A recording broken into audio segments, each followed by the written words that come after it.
luak me Lira City, kere dong luak me laun dushu.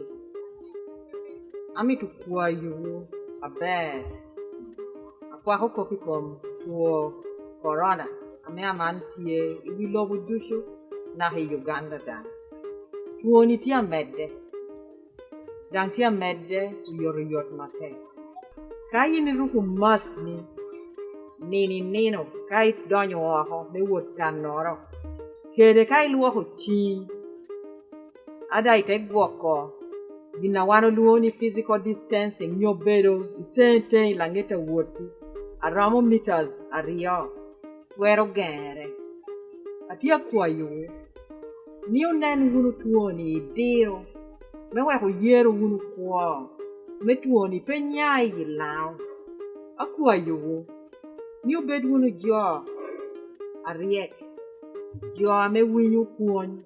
Jo ame note kara chiel. Me luen kere kodi tuoni. Ame amanti ya kina wani. Tuoni dang twero nya yi city me Lira.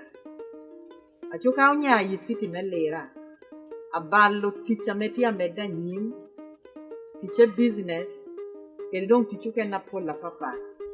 Timu unu ber. Winyu unu kuon. Mewe tuoni yene. Penek wako. Kwa yu unu mati.